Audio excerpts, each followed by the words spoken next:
más grande verlos a todos, de distintas unidades, distintos lugares, también pensando en la sinergia que se ha provocado hace un tiempo y que se va a seguir provocando entre psicología y humanidades, pensando que este seminario también está al servicio de los procesos y los proyectos internos, no solamente una reflexión sobre el presente y futuro de las humanidades en Chile y el mundo, sino que también se cruza muy bien con procesos propios de la universidad que estamos viviendo todos aquí internamente.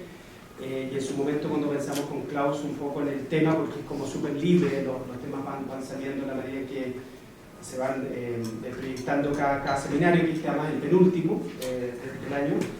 Pensamos en algo que podía tener que ver con justamente el plan estratégico y toda esta idea un poco de cómo podemos ir fortaleciendo los lazos, los vínculos entre psicología y humanidades y darle un sentido de largo plazo que no sea coyuntural, que no sea circunstancial a estas dos disciplinas que los que nos dedicamos a la historia, la filosofía, el arte, la literatura, sabemos que es como imposible trabajar lo nuestro sin la psicología, y sin embargo la verdad es que la colaboración activa, concreta, que se da en las universidades en estos dos ámbitos es bastante poca, es súper escasa. O sea, cuando uno realmente dice con cuánta gente de psicología has desarrollado proyectos conjuntos o estás postulando a, por ejemplo, investigación asociativa y todo eso, la verdad es que es súper escaso, cuando en verdad es obvio que las humanidades trabajan a los seres humanos y la psicología también, desde abordajes distintos, pero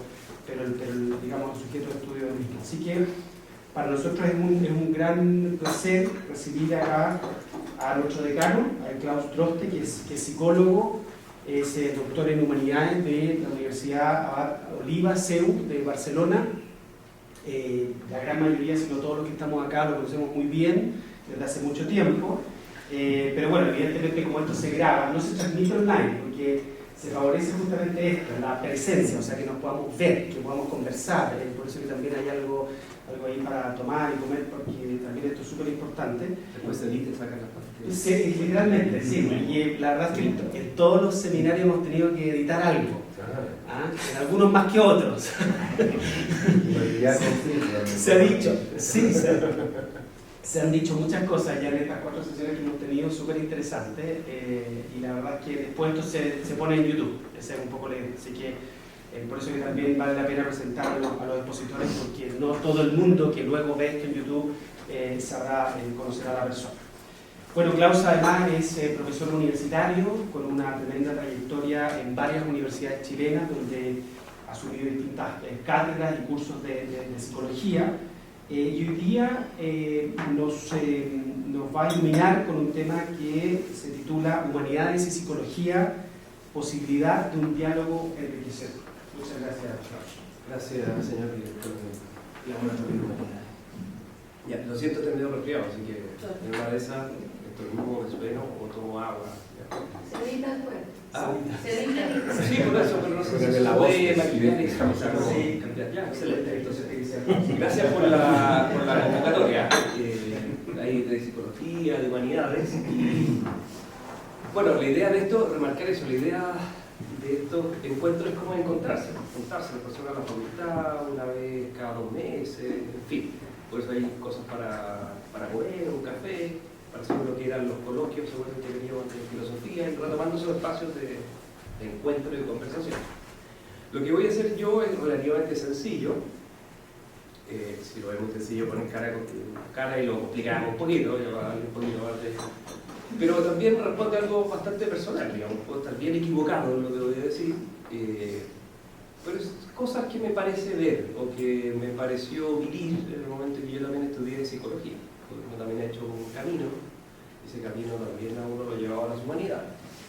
Entonces, independiente de lo que ha cambiado en estos años desde que uno mismo estudió psicología, quizás también lo que voy a decir es un poco distinto a lo que pasa acá, porque justamente hemos querido como cambiar un poco eso. Pero yo creo que se mantiene más o menos parecido, ¿ya? Entonces voy a hablar de la psicología en general, porque aquí somos 2 estudiantes de psicología, un panorama como muy general de su inicio, y ahí ver qué aporte veo yo que puede surgir desde la consideración de las humanidades en general. Seguramente hice como si fuera un pizarrón, que tenés un pizarrón gigante, con el nombre, todo ya. Pero hice un esquema. Entonces, el esquema como si fuera un pizarrón. Y voy a tocar algo de la filosofía, seguramente algo de la literatura y la poesía, arte, música, historia, y terminaré con historia. Y que hacen al final cosas más personales de historia, respecto de la historia, pero que quizás no alcance por el tiempo. Ya, pero voy navegando, si nos vemos muy apremiados, apuro o corto. Y después les cuento. ¿Les parece? Ya. Primero, psicología. Psicología en general, cuando uno se la enseña en los primeros años, le enseñan historia de la psicología, se divide muy claramente entre la psicología precientífica y la científica. ¿Ya? Y cuando te dicen eso, a la larga, es como para decir, mira, la psicología es de lo científico para adelante. Entonces pensemos en esa como psicología científica. Pero científico es ese vínculo que tenía la psicología, que nació vinculada a la medicina y a la filosofía, pero en realidad tiene que independizarse por ciencia independiente y tener su propio objeto de estudio, y por lo tanto desembarazarse de eso, que generalmente te lo enseñan bastante por encima, muy de lejos y con bastante distancia, o sea, no mucha profundidad. Y si empezamos a ver el desarrollo de la psicología en esto que se le llama como científica, entendiendo que hay ese el intento de ser como autónomo, como una mónada, así, al tipo de Leibniz, y autoformándose, ¿qué tenemos en esa historia? Miren, tenemos primero el primer intento de una psicología científica, es el Johann Herbert, él nació en 1776, murió en 1841, que es también padre de la pedagogía, un hombre muy importante. Pero es como el primer intento de una psicología científica de cara a... Él fue discípulo y estuvo en la carrera de Kant, pero es un anti-kantiano y no está de acuerdo con ciertas afirmaciones de Kant en donde muestra que la psicología jamás podría ser científica. ¿Ya? Entonces empieza ese primer intento. Con ese primer intento empieza todo un desarrollo en donde tenemos típicas cosas que uno le enseñan en psicología, la psicofísica de Ernst Heinrich Weber y Gustav Fechner. Después va desarrollándose la psicología de la forma, la Gestalt-psicología en Alemania, con Wolfgang von Köhler, con Kurt Kafka, con von Ehrenfels, etc. Después la psicología fenomenológica descriptiva, que le llaman. Todo esto son intentos teóricos que abordan ciertas dimensiones de la vida. Por ejemplo, la Gestalt-psicología es sobre la percepción. Esto de estas leyes de la percepción que ustedes conocen, la pregnancia, la figurifondo, vienen de ahí. Después la psicología fenomenológica descriptiva, que es algo que nace más o menos con Franz Brentano, pero sus mejores expositores son Wilhelm Dilthey y Philipp Lerch. Hay un libro muy clásico del que se llama La estructura de la personalidad. Otros intentos que hay son la caracterología, Ludwig Klages. Tenemos también otros intentos como los de, por ejemplo, psicología de la forma, la filosofía, la psicología descriptiva, y después empiezan los intentos como psicoterapéuticos. Entonces, eso a partir del 1900, porque antes no había psicólogos que atendían en consulta, había intentos de estudio de distintas dimensiones, tratar de poner en textos escritos ciertas cosas en relación al ser humano, pero después empieza lo que se conoce como el intento psicoterapéutico en psicología. Y el primero, son dos movimientos como paralelos, bueno, también está William James, el funcionalismo, el estructuralismo y el funcionalismo. Pero ahí termina con estos intentos como explicativos, estructurales y funcionales. Después viene Sigmund Freud. Sigmund Freud, en el 1900, se publica la Interpretación de los Sueños y es como el inicio del psicoanálisis. Hay toda una historia del psicoanálisis previa a eso. Y Sigmund Freud, que es como el padre de la psicología o la psicoterapia, de él se desprende todo un movimiento, que es un movimiento psicoanalítico y que tiene como punto común una consideración del inconsciente como lo determinante en el comportamiento humano. Eso es el psicoanálisis, pero el psicoanálisis es todo un mundo por explorar, porque en el fondo hay cosas muy distintas. Ustedes tienen escuelas que nacen de Freud, pero que consideran a Freud como su padre, son herederas, y que rescatan algún punto que viene muy directamente de él. La psicología del yo, que se desarrolló en Estados Unidos, con Max Wertheimer y Anna Freud. Después la psicología de relaciones objetales, que eso es Melanie Klein, Donald Wood Winnicott, Wilfred Bion, que son muy conocidos. Hay escuelas, de hecho en Chile, que se fueron haciendo en función de ciertos autores.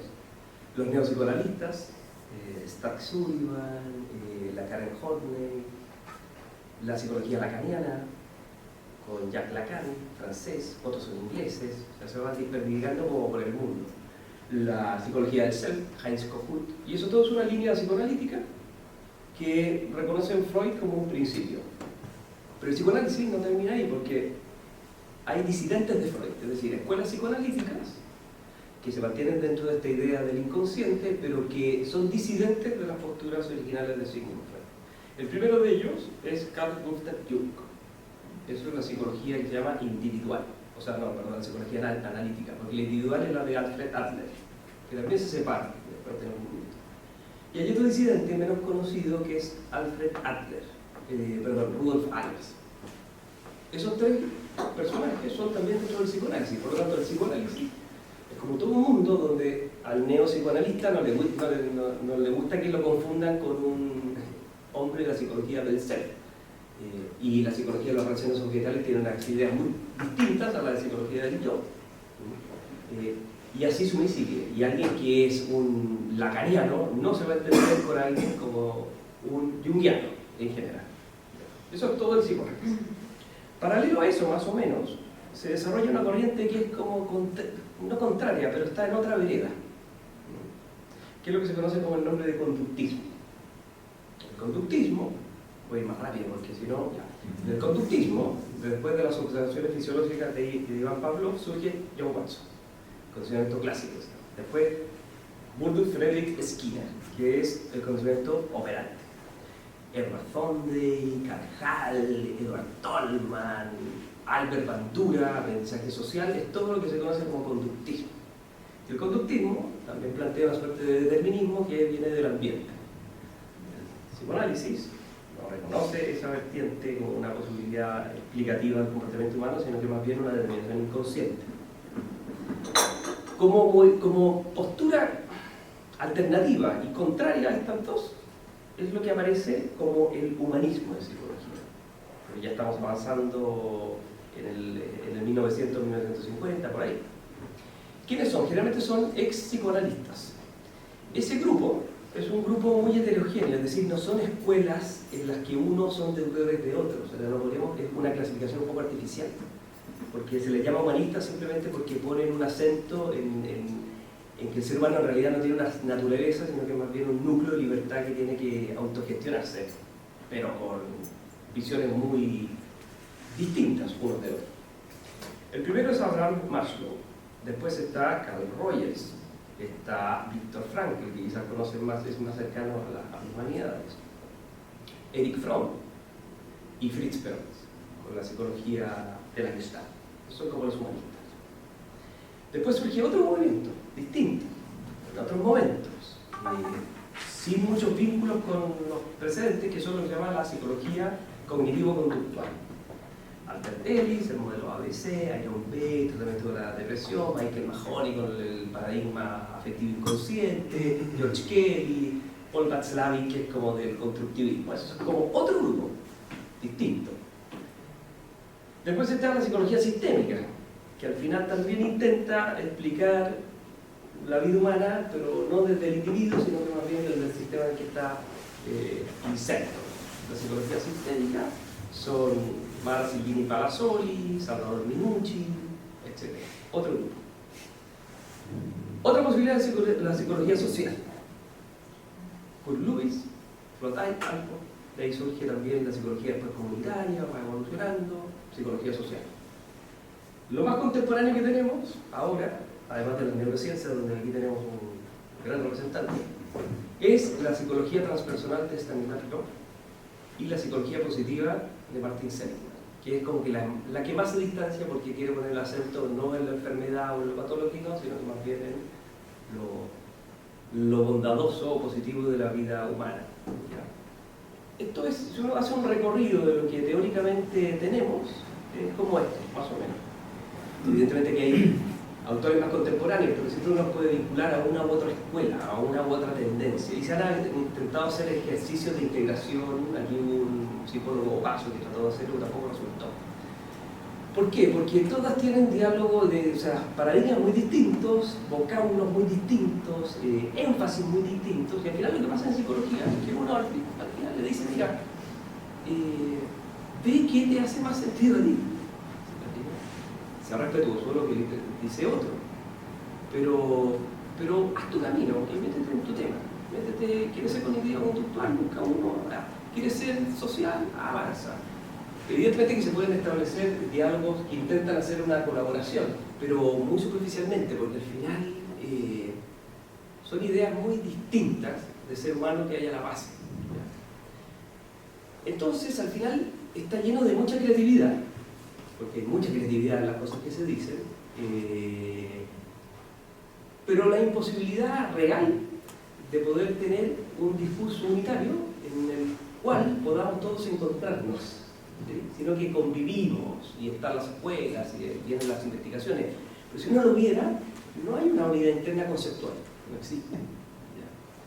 Entonces al final uno hace un camino, uno se volvió psicoanalítico, se volvió lacaniano, otro se volvió junguiano, este otro es con Alberelli, se encuentran en congresos, establecen ideas, intercambian prácticas. Tanto es así que hoy día ya ha avanzado la psicología en el sentido de desembarazarse de las teorías, porque también se dan cuenta que mucha historia, mucha creatividad por parte del autor, y al final centrémonos en la evidencia. Entonces hoy día estamos en una psicología que se distancia de los autores originales, cosa que a muchos también les causa como chuta, si es como una base teórica, y quedémonos con la evidencia científica de las cosas. Entonces, más allá de lo que tú dices y el fundamento del cual tú lo planteas, veamos qué efecto tienen las cosas, y en función de eso, veamos qué sirve y qué no sirve. Eso es psicoterapia. Y también sobre la evidencia que da lo científico, lo neurocientífico, la neurotransmisión, son cosas muy verificables, se pueden hacer experimentaciones y desembarazarnos un poco de esas ideas que tenían algunos, independientemente de que hay escuelas que siguen manteniendo ciertas líneas, unas se reconocen más psicoanalíticas, otras más contextuales, otras más comunitarias, en fin. Pero es muy diverso. Entonces uno podría hacerse una pregunta. ¿Qué pasaría si la psicología se vinculara más estrechamente, por ejemplo, con las humanidades? Fíjense que además una cosa, uno dice al final, ¿qué tiene que tener un psicólogo? ¿Qué es algo que no es transable en un psicólogo?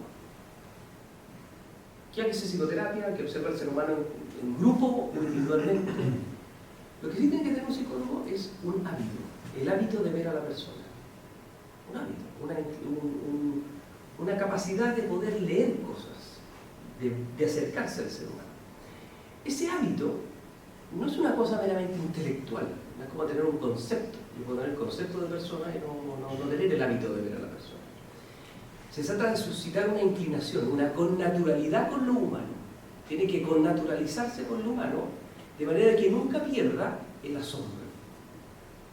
El asombro, la admiración por lo humano. Entender que el humano no es meramente un objeto de observación empírica, no es como el ente, es como el ente por sobre todos los entes del universo. Y ese hábito de mirar a la persona, salvo en el ejercicio psicoterapéutico que tiene el psicólogo que ve muchas personas y puede ir percibiendo el valor de las personas, que son impredecibles las personas, que al final en verdad en la psicoterapia hay factores inespecíficos que al final explican que esto salga adelante más allá de mi paradigma teórico, que son las variables independientes del paciente, del terapeuta, la relación misma, porque al final también se trata de eso. Las investigaciones dicen que al final que una psicoterapia sea efectiva, más allá de la teoría, es lo que se establece en la relación. O sea, evidentemente que un psicólogo puede ir captando eso. Pero también le puede pasar como al médico. Que el médico al final trata a la persona como si fuera un pollo de supermercado, también puede pasar. O sea, está tan habituado al dolor, a la que va perdiendo el encanto inicial, y ver siempre el ser humano como un misterio, como algo como insondable, como algo novedoso, desde el centro de su libertad. ¿Sí? Entonces, esto es lo que hay una ausencia completa a nivel como conceptual. Poder dar conceptualmente razón de algo que se llama la realidad del ser personal y de lo que se llama la libertad. Y una realidad que es la voluntad, que al final se ve muy de lejos. Los humanistas podrían como remarcarlo, pero si uno le empieza a tirar el hilo para que nos dé razón de eso, tampoco va a poder conceptualmente montar. Entonces, frente a esa como, lo puse ahí, indignación, asombro, conocimiento, sensibilidad, combina conocimiento y sensibilidad, ¿hay algo que las humanidades puedan aportar a la psicología? En ese sentido, ¿podrían, digamos, ayudar a cultivar ese hábito? Y yo pienso que sí. Y pienso que mucho. Y pienso que es un camino de enriquecimiento a la psicología. Entonces ahora tratemos de hacer un breve itinerario por algunas dimensiones de las humanidades. Ahí está la pregunta. Las humanidades lo que tienen es que pueden conectar también con el concepto, pero también con la belleza, con lo bello. El psicólogo tiene que tener, creo yo, una especial connaturalidad con la belleza de las cosas, más allá de la oscuridad de las cosas, lo bello de las cosas, tener una mirada como que sea capaz de rescatar lo que queda de bien en todas las formas de mal que puedan haber, ¿sí? Pero eso no es meramente una capacidad de análisis, de dividir las cosas y descubriendo, ¿no? Es una cosa que se cultiva también. Y se cultiva en contacto con otras realidades que son las que van más allá de la psicología. O sea, hay mucho para estudiar la psicología. Todo lo que yo les dije se puede estudiar años y años y años y años. Pero quizás se puede enriquecer con algo que es distinto y que va contribuyendo a que siempre se mantenga una mayor claridad respecto de qué es el ser humano y la belleza del humano en general. Y eso es lo que dan las humanidades. Entonces pensemos, por ejemplo, ¿qué pasaría si la psicología toma contacto serio, no somero, serio, con la filosofía? Cosa que a uno no le enseñan en el pregrado, porque es una pasada de hoja, o sea, muy rápido. Piensen en la historia de la filosofía, 1561 en adelante, solo 1561 en adelante. ¿Qué tenemos ahí? Miren, vamos a tener la posibilidad de explicar por qué todos los psicólogos de después del 1900 y antes del 1900, es decir, de 1776 en adelante, dijeron lo que dijeron, porque lo dijeron todo antes. Todo antes. Todo está dicho antes de Herder. Lo que pasó después es que no los estudiaron y anduvieron por libre. Pero todo lo que tiene hoy día la psicología contemporánea se explica desde el segmento de la filosofía moderna, pero si todo, o sea, si uno va leyendo los libros y dice, pero es impresionante, esto lo tiene hace 200 años. 1561 está Francis Bacon, él murió en 1621. Él escribió un texto que se llama No Order y da inicio a toda una idea respecto de que el bien del hombre va a venir en la combinación del experimento y el método, y la ciencia va a ser la que salve al ser humano y logre el anhelado dominio de la naturaleza. Francis Bacon. René Descartes, 1696, 1596, 1650. Mira, estamos como ayer.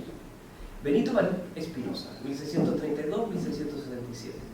Nicolás Malebranche, 1638, 1704, más o menos. Gottlieb Leibniz, 1646, 1715. También Malebranche murió el 15, ya me equivoqué. Eso es lo que se conoce como racionalismo. Y uno ve esos textos y ve lo que han dicho autores contemporáneos como el que yo ya les mencioné, y es una cosa pero sorprendente. Si ustedes después toman el conductismo, o sea, toman el psicoanálisis y ven impresionante todo lo que está en Leibniz, todo lo que está en Descartes, todo lo que está en Spinoza, es una cuestión brutal. Empirismo. Hay un momento paralelo al racionalismo continental, que es la filosofía inglesa, con el empirismo. Thomas Hobbes, John Locke, 1632 también, nació en 1704. George Berkeley, 1685, murió en 1753. David Hume, 1711, 1776. o sea, el año que nació Herder. Esos hombres, uno ve lo que está dicho en el conductismo y está todo dicho en las observaciones, no sé, pues vean el Tratado del Entendimiento Humano de Hume, es una cuestión que las observaciones de Locke, de Hobbes, son muy sorprendentes. Es como que uno se descubre a sí mismo, es como en la psicología, lo que uno estudia dice, ahora sabemos de dónde procedemos, ¿sí? Y también puede entender las divergencias reales que tienen con otras posturas cuando estudian estos teóricos o filósofos. O sea, la incidencia de la filosofía en el desarrollo de psicología ha sido tremendo. Christian Wolff, que es un autor que es un poquito posterior, en 1646, trató de hacer una síntesis entre los dos, empirismo y racionalismo, y no le resultó, pero fue heredera la psicología de eso. O sea, la psicología parte como disciplina proyectándose desde el esquema de diversificación de la ciencia, que al final también es una cosa muy precaria. Bueno, lo saben los filósofos, ahí les puede costar un poco el barco. Jean-Jacques Rousseau, 1712-1768, naturalismo, o sea, lo que ha hecho el Emilio y compañía en lo que son no Emilio, Emilio el libro, en psicología es gigante. Emmanuel Kant, estamos a la vuelta de la esquina, 1724, murió en 1804. Lo que hizo, lo escrito por Kant en la crítica a la razón pura y la crítica a la razón práctica es un antes y un después en el desarrollo de muchas consideraciones que están después en el constructivismo, en tantas cosas.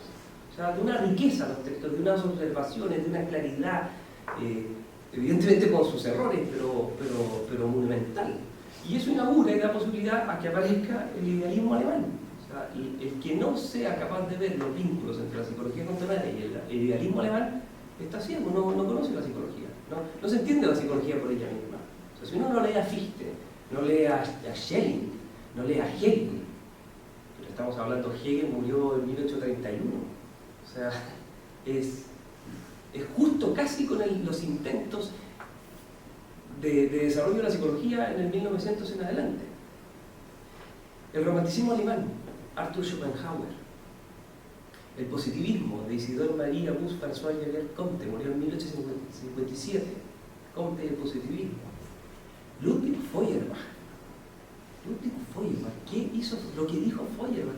Freud decía, Feuerbach es el filósofo que más admiro. 1804, murió en 1872, o sea, ahí. O sea, los textos de la esencia del cristianismo, la esencia de la religión son brutalmente incidentes. Nietzsche, 1844-1900, murió. O sea, toman a Freud, leen a Nietzsche y van a entender, pero mucho, o sea, es casi como recortado y pegado en muchas cosas, no solo de otros. Y podríamos mencionar finalmente a Jean-Paul Sartre, que es como el más moderno de todos, pero la incidencia de Paul Sartre en el psicoanálisis existencialista es enorme. Él creo que nació en 1905, a copia la fecha, pero murió en 1980, como el más. Eso es la filosofía que va desde 1561. O sea, si la psicología seriamente estudiara la historia de la reflexión moderna, entendería por qué se dijo todo lo que se dijo a partir de Hegel en adelante, estoy seguro, y tendría mayor conciencia de ella misma. O sea, no es posible a una disciplina como la psicología desembarazarse de la filosofía. Eso es mentira, no existe, no se puede. ¿Por qué? Porque el psicólogo ve una dimensión de lo humano, pero es una dimensión que está en una totalidad que si no la estudia en otra disciplina, se la inventa. Y por eso, al final, todas las corrientes psicológicas tienen una antropología a la base. Y se lograría enormemente un avance en el diálogo realmente enriquecedor entre las distintas corrientes psicológicas si todas compartieran un esquema antropológico común que dé respuesta a lo que todas ven, dejando fuera lo que otra no ve y entendiendo sus puntos ciegos, porque evidentemente que muchas cosas que dijo Freud son aciertos, es decir, pasa eso, una vez tiene lapsus psicoanalíticos en cosas, pero no es la explicación absolutamente de todo. Si tampoco está del todo mal cuando incluso le dice Watson respecto a la influencia del medio externo, pero ¿cómo hablan estas dos personas? Si es que no tienen un esquema anterior a su visión psicológica que integra todas las dimensiones del ser humano, eso es hasta el 1560. Entonces yo digo, ¿Qué pasaría si ahora estudiáramos más atrás? ¿Qué hay más atrás? ¿Qué hay más atrás? O sea, más atrás hay una riqueza, pero inaudita, o sea, una cosa que es brutalmente potente. Brutalmente potente. Piensen solo desde el 625 en adelante, hasta el 65 después de Cristo. Año 625 antes de Cristo al 65 después de Cristo. ¿Qué hay ahí? ¿Qué hay ahí que puede ser útil para un psicólogo? Tales de Mileto, Anaximandro, Anaxímenes, Pitágoras de Samos, Heráclito de Éfeso, Parménides de Lea, Almeón de Crotona, Empédocles, por decir algunos. O sea, preguntarse por la naturaleza. ¿Qué son las cosas? La física es muy importante. Un psicólogo que trabaja tiene que tener una buena filosofía de la naturaleza.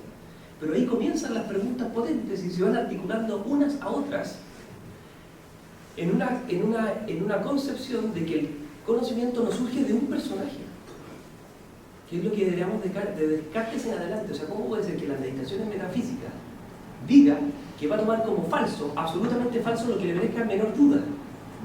O sea, imagínense el dispar y que no quiere asumir de que el hombre es un animal racional, porque no tiene tiempo para pensar ni racional ni animal.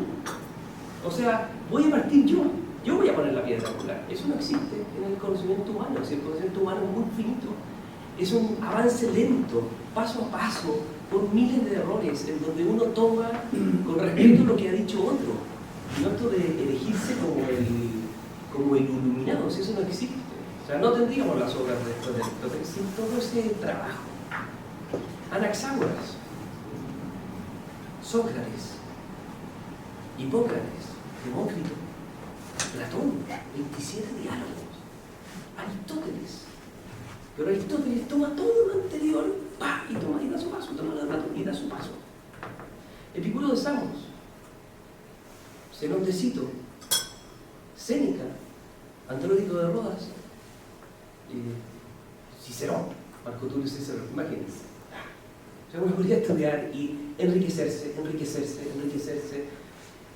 el sobre la amistad, sobre la vejez, o sea, tanto texto, tanta idea, tanta cosa luminosa que al final te hacen abrirte a ver al ser humano desde una perspectiva mucho más potente, luminosa. Pero eso solo hasta el 65. Habrá algo que valga la pena saber del ser humano. Entre el año 345 al año 1300, más o menos, ¿se habrá dicho algo? A mí no me lo enseñaron. Cuando estoy diciendo por qué, nadie me lo enseñó. Tampoco me enseñaron esto. Lo que me enseñaron de Aristóteles es que Aristóteles había hablado del alma en la física. Pero nadie me hizo leer la Ética Nicómaco. ¿Se imaginan la República, la retórica? Donde hay observaciones que son pero absolutamente asombrosas. O sea, que muchos filósofos, psicólogos contemporáneos quisieran decir, pero ni siquiera son capaces de esgrimirlas, porque están ahí escondidas en un patrimonio que es necesario rescatar. Pero fíjense, 345 al, no sé, dice 1274, murió Santo Tomás. Hebragio Póntico, 345-399. San Juan Crisóstomo, 347-407. San Agustín de Hipona, 430. O sea, Juan Casiano, Juan Clímaco, San Gregorio Magno, Beda el Venerable, Juan Escuto de Brígida, San Anselmo de Canterbury,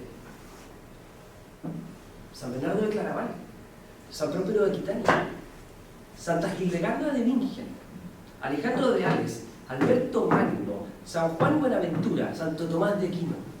Es una brutalidad, es una cosa, pero para quedar en una... O sea, toda la vida se puede navegar ahí y va a encontrar unas observaciones que realmente le aportan una psicología profunda, honda, densa, sin observaciones al voleo, con fundamento, con diálogo con el que piensa distinto, tomando su punto para poder integrarlo en algo que es aún mejor, en una síntesis dialéctica de choques al estilo hegeliano. No, un verdadero diálogo.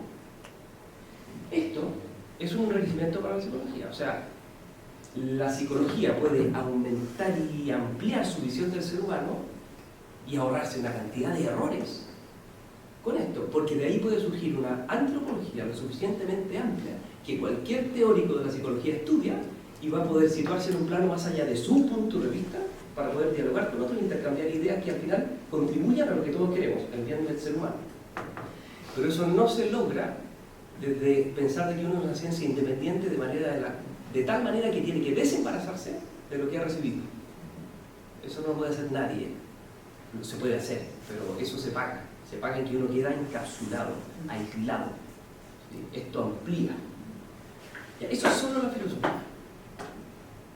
¿Hay algo que pueda venir de la literatura? ¿Cómo no?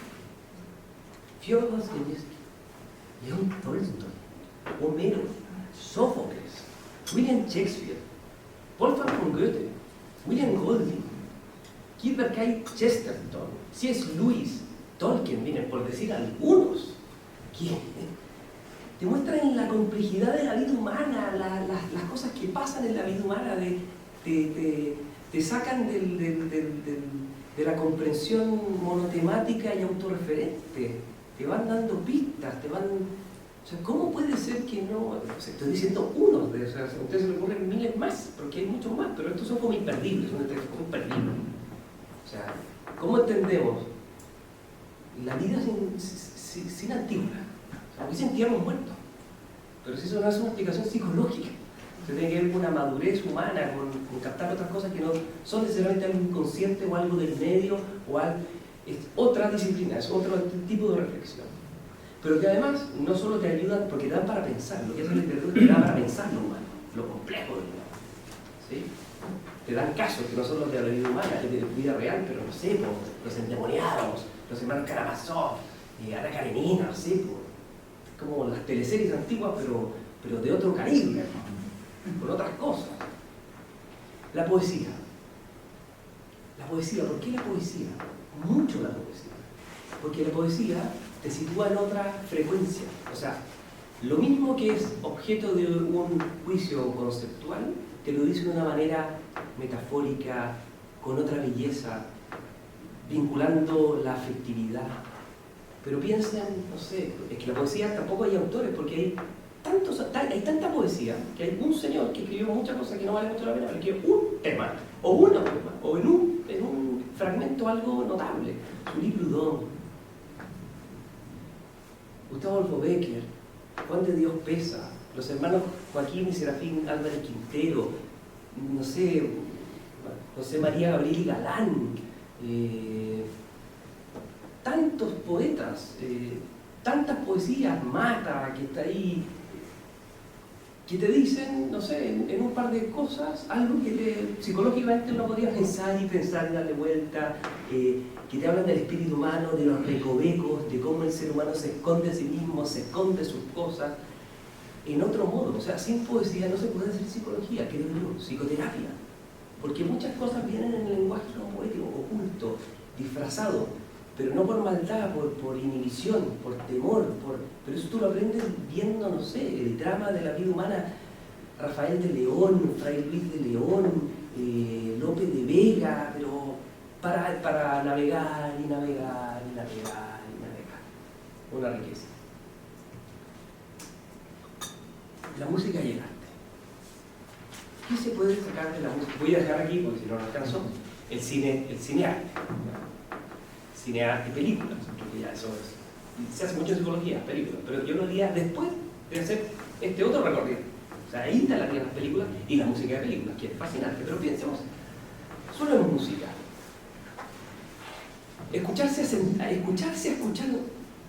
Sentarse a escuchar música. Así yo digo, ¿será útil para un psicólogo sentarse a escuchar música? ¿Podrá un psicólogo que no ha escuchado música, en el sentido de dejarse cautivar por la música, de descubrir las diferencias, los ritmos, los instrumentos, podrá ser útil a alguien escuchar una orquesta sinfónica? Se puede ver un ejercicio de la sensibilidad que al final ayuda a que alguien aprenda a escuchar a otro. O sea, ¿cómo se hace psicología si yo no tengo realmente un hábito por escuchar a otro, por tener atención? Es decir, que mi cabeza esté acá y no se vaya a otro lado, esté aquí. Y que pueda recordar lo que se dice, que tenga memoria. El psicólogo necesita memoria. Necesita tener un registro de las cosas. No partir de cero cada vez, porque eso le da a una persona la sensación de que a alguien le importó, que se acordó de lo que le dijo la... Pero eso hace la música. La música siempre hay un análisis neurológico detrás. Yo creo que es bastante más espiritual que eso, es como los neurólogos como un reflejo de una cosa mucho más amplia. Pero, no sé, Johann Sebastian Bach, ¿dónde está Beethoven? Holst, Elgar, Antonio Vivaldi, Niccolò Paganini, con las diferencias de música, de intensidad, de quiebres, de músicos muy distintos unos de otros, Holst, no sé, imagínense la cantidad de músicos que hay. Yo no podría estar en uno, Mendelssohn, no sé, ¿cuánto rato escuchando tantas obras distintas? Te hablan de su vida. Entonces tú escuchas la música, después dices cómo vivió este hombre y dices, pero qué increíble, es que esto refleja el drama de la sordera, no sé, la pasión de un corazón agobiado, no sé, la naturaleza, por las 4 estaciones, tanta cosa. Solo la música, el arte. ¿Será algo útil para un psicólogo ver una obra de arte, sentarse ahí, a mirar, a entender qué hay detrás, los detalles que hay, el tipo de trazo, lo que se quiso mostrar? ¿Servirá? Estoy seguro que sí. O sea, es que segurísimo que sí. O sea, empezar a mirar Rafael, Miguel Ángel, Leonardo, Donatello, Diego Velázquez, Francisco Goya, el Greco. O sea, ya con uno podría decir, Bernini, Godin, la escultura. ¿Cómo se va a perder eso? ¿Cómo se va a perder en la universidad eso? Digo, no solo por psicología, lo digo, pero para un psicólogo.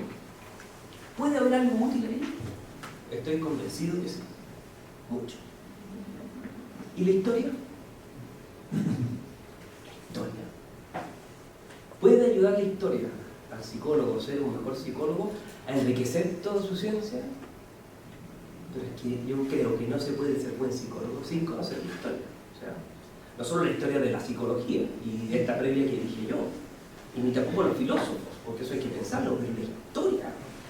O sea, entender que la historia, no sé, desde la cultura eurústica, los sumerios, la caída de todos los imperios, el imperio babilónico, el imperio egipcio, fíjense lo que fue, el imperio medo-persa, los caldeos, los persas, los griegos, el romano, hasta casi el 1008 con la aplicación de Bayona. O sea, entender qué ha pasado ahí, cómo se han dado o sea, lo que es la historia antigua, la historia medieval, todo lo que hay ahí escondido en 1000 años de luces y sombras, pero no solo quedarse con, no sé, con lo moderno o lo contemporáneo, pero el estudio del Renacimiento, del Barroco, la Ilustración, pero no partir con la Ilustración para adelante, todo, entender que todo lo que pasó aquí se entiende por todo lo que se viene arrastrando desde acá. Ver las ruinas de lo egregio, como decía Hegel. Estamos entre las ruinas de lo egregio. Se elevan un día, basta para elevar y tumbar la grandeza sumada, y eso uno ve la historia. Entonces un psicólogo, ¿sabes lo que aprende? Creo yo, al leer historia, nervio, requiere nervio. Se cuenta que no hay nada casi bajo el sol, o sea, hay cosas que y no esto es un eterno retorno al modo de Nietzsche, no, es que pasan cosas impresionantes y que las cosas te pueden sorprender, y que una cosa es la libertad humana, y la libertad humana siempre es algo frente a lo que uno está, lo imprevisto, pasa lo que nadie pensaba, porque un señor decidió por lo que es la historia. No solo es que lo que hace la historia es que no estoy pensando en el erudito que sabe historia y sabe sucesión de acontecimientos, sino que eso te ayuda a entender que la historia se juega más allá de eso, la historia de cada uno. Esa es la historia de las elecciones de las personas, la incidencia que va teniendo eso. Entonces te sitúa en otra frecuencia, te va ayudando un punto, creo yo. Y esto ya es más personal, ¿ya? Pero Hegel decía eso, asistimos ante la ruina de lo egregio. De las cosas que a mí además me han servido mucho es ver cosas que no son cosas que pasan en la historia. Y por eso estudiar la historia del pueblo judío y estudiar la historia de la iglesia, porque la historia está antes y después de Cristo, hay una riqueza también inaudita. Pero dice la Biblia. Yo no tengo, me dice que no tengo fe. Pero ¿qué hace la Biblia? ¿Qué hace el pueblo judío? ¿Qué hace? Te dan para pensar. Te dan para pensar. De la primera página de la Escritura te dice algo que no pensó Aristóteles. Porque para Aristóteles, al final, que alguien haga el mal es porque le falta virtud. Pero aquí tú ves un hombre que tenía toda la virtud del mundo y hizo el mal. Entonces te da para pensar. ¿Qué pasa aquí? ¿Qué hay acá? ¿Qué es esto de la libertad? Los libros sagrados, la historia del pueblo de Israel, todo el éxodo, la salida de Egipto, los jueces, el Levítico, las normas, la historia de Esther, la historia de Tobías, la historia de Ruth, las pellejerías de Job, da para pensar psicológicamente. Hay una cantidad de se fijan que no estoy hablando al margen de la interpretación teológica y de la fe, es que te hablan de realidades muy humanas. Los evangelios, el trato. Es que porque hay que tener trato. Hay que tener trato. ¿Y ese trato de dónde viene? ¿De una técnica que tú haces y que te hacen un role-playing? No, ahí tú aprendes trato. ¿Cómo se trata al tullido? ¿Cómo se trata al sordo? ¿Cómo se trata al que no puede caminar? ¿Cómo se trata? Las ideas de la carta de San Pablo, ¿cuántas cosas dan para pensar? Que no van a salir de la psicología, están en otro plano, pero te ayudan a ir apuntando a cosas que son las que hacen estas cosas, que te llevan a entender bien el concepto de persona. O sea, si el concepto de persona no lo tendríamos, sin una realidad teológica, o sea, no está definido en la Escritura, pero se pensó a partir de problemáticas teológicas contundentes, que hicieron pensar la libertad y el concepto de persona. Y el concepto de persona, de eso vive la psicología, el mundo entero, pero la psicología en particular, porque además se ordena a servir a la persona. Yo estoy convencido de que si uno acercara estas disciplinas y las pusiera no como un muro que separa la psicología, sino algo que se vincula a la psicología se enriquece, crece, se amplía, se esponja y además estoy seguro que adquiere más peso. Y no sé si cumplir ahora, pero ¿estamos bien? Ahora ya. Eso es la